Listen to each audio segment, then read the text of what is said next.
Yes, I will. Oh, yeah. You guys look very snazzy and very excited to be here. Thank you. We're good nerd, bad nerd. I'm Brian. Which one's the good nerd and which one's the bad nerd? I'm the good one. He wears the bow tie. It automatically gives him a step up. Wait, I want to be a nerd? Welcome. You are officially a nerd. Oh my god, thanks. So, just tell us about your character on the show. It's a pretty dramatic... Is she a scientist? It seems like there's so many scientists. There are. No, Abby is not a scientist. No, Abby... so Abby is a young woman who grows up in the suburbs of Boston in a very well-to-do family. She is married to the brilliant young scientist Charlie Isaacs, who, when he receives a summons to pick up and go to Los Alamos, she joins along and is very unpleasantly surprised by what awaits. For your character, how is it essentially being a prisoner in this camp? It's petrifying. Abby comes from... We all know people like this. She comes from a very limited and narrow worldview. She's eternally optimistic because she has no reason to believe that things aren't peachy all the time.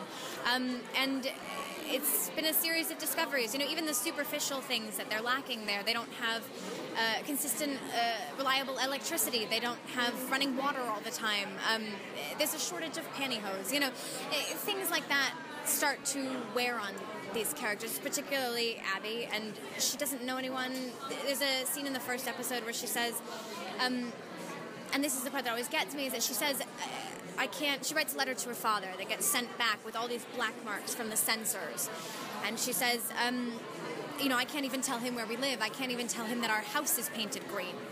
The level of censorship and the isolation was so extreme, and then on top of that, to have her husband discover what they're doing and not be able to tell her, and not be able to tell her anything. Her partner is also distant and gone in a way. She feels very alone. It's a world of secrets, yes. And you recently just came off of the second season of House of Cards, which was amazing. Oh, thank you. And how does your character ultimately deal with this?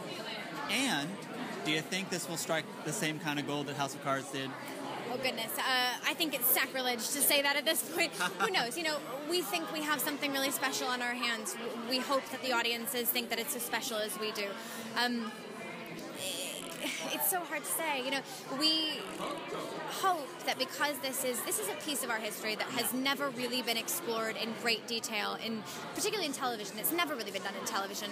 It's been done a little bit in some films, but this isn't just about the science. This is about the people who lived in this strange community during such a pivotal time in our history.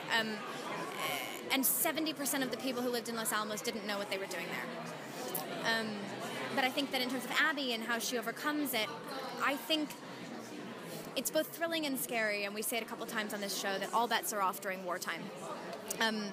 Women were asked to do things and take on roles that they never would have been asked to do in their real lives. They were asked to be secretaries and librarians and switchboard operators and censors, and were privy to their own group of secrets. And that can be both scary but also exhilarating, to be given more responsibility and to discover things about yourself. I think Abby finds a strength within herself that she didn't know existed, and you'll definitely see her exploring that on this show.